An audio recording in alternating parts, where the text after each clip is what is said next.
to this evening's edition of Sports Center, Post-Classical Edition.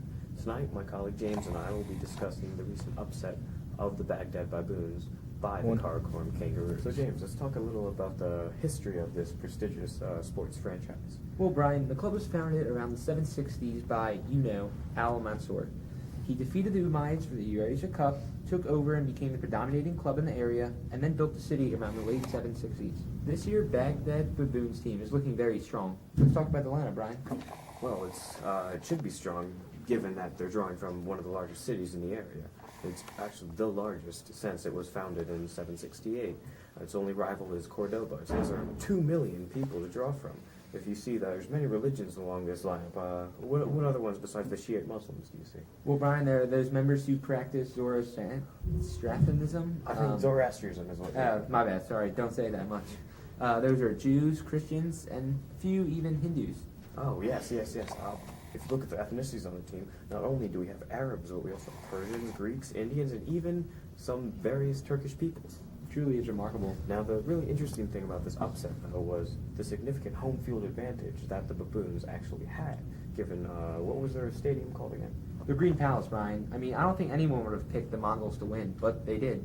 Because the Green Palace is centered in the center of the city. A big round city follows it.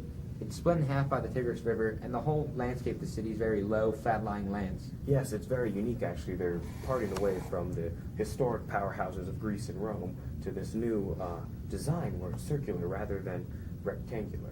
We also have a lot of walls and moats as their defensive lineup, and well, it's amazing because the Mongols use this new attacking thing called siege weapons, and they just went in for the sack. And that, Brian, if you don't mind, I'm going to part ways for a second and interview our special guest, Mongol Mike.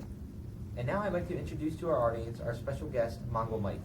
He's a part of the winning team under the Great Khan, and he proved victorious last week here in Baghdad. So, Mr. Mike, what was the most impressive thing about the culture when you visited Baghdad? The culture, it's clearly, as you see, a lot of Muslims, so the clear religion there is Islam. But there are a mix of different religions. They're obviously speaking mostly Arabic. Hard for me to understand them. They mostly use Greek philosophy, which was interesting for me to learn about that. But really the most important thing was coming in here and getting the dub. Do you know any Greek philosophers who stood out to you, any specifics that you'd like to tell us about? Neoplatonium really stood out to me, and his philosophies. Now, Mr. Mongol, is there anything you noticed particular about gender relations here in Baghdad?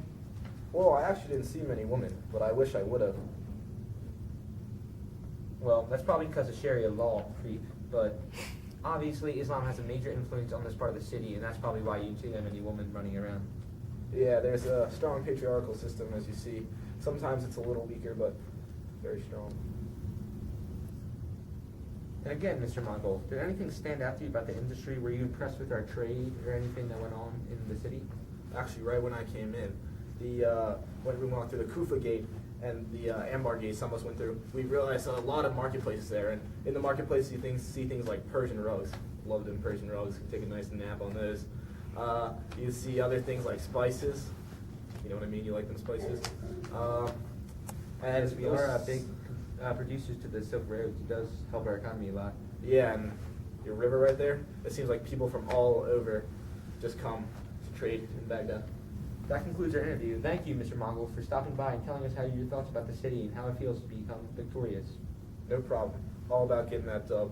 I'll beat you guys anytime you're looking for it. So, James, let's look at how the Kangaroos actually broke down this strong Baghdad defense. What were your thoughts? Well, Brian, I had no idea the Mongols could very easily take down the Baghdad, but I guess through their last game for the Songbirds of China, they learned a few things. Baghdad had great walls surrounding them, and I'm surprised the Mongols were able to take them down so easily. I remember in the last game, they actually learned a lot of things from the Songbirds. So a lot of siege tactics and siege weaponry was used against them in order to get that sack, or the vital W for them, which is interesting. They used the same thing against the Baghdad baboons, my mistake, and their strong walls and whatnot. What other things about the defense really stood out to you? What major innovations did they have? Well, Brian, they had several round walls surrounding their city, which made it almost impossible to siege. But I guess the baboons figured out a way to choke again. Yeah, they did have moats as well, and I mean, it's not just all about the physical defense. Mentally, they were very strong. I mean, in the city itself, you have the madrasas, you have algebra, the scientific method, they have forefront of medicine, the vanguard of astronomy, and, I mean, literature. Come on, 1001 Arabian Nights. Boy, that stuff gives me chills every time. The Kangaroos were years behind them in terms of education, that's for sure. Yeah, but somehow they still pulled it over, even though the baboons had things such as windmills and hydropower and even paper. But James, the victory by the Kangaroos was actually sort of a Pyrrhic victory, given what happened to the famous architectural landmarks of the city. Yes, many famous areas in the city were destroyed and most of the people killed. So, I mean, you couldn't really say this was a good victory for the Kangaroos. Yeah, I mean, some of the key elements of the famous buildings, they strongly contrast traditional Greek and Roman styles. A lot of circular designs. We even have domes, even though they were initially Greek. The usage of them in Baghdad was unique, and also, of course, the minarets, which really define the architecture of Baghdad.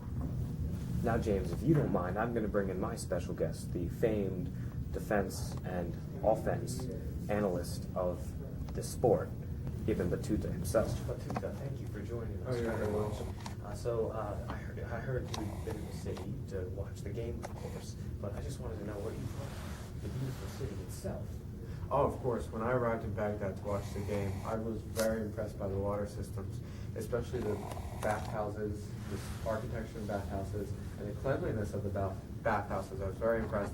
Initially, water was readily available. We pride ourselves in that, actually. Sorry to cut you off there, but we have a strong canal system. We have the tigers on both sides of our city, so that's a major point that allowed us to increase so rapidly in population. Good. I mean, I was very impressed. Additionally, I was very impressed and pleased by the hospitality of the Caliph. I felt like I was at home. He greeted me with open arms, and the wealth of the city was basically mine. Yes, our city is very wealthy given our location on the Trader. It's not to brag. I could see that your city is very wealthy because aside from the sport itself, I was awed by the architecture.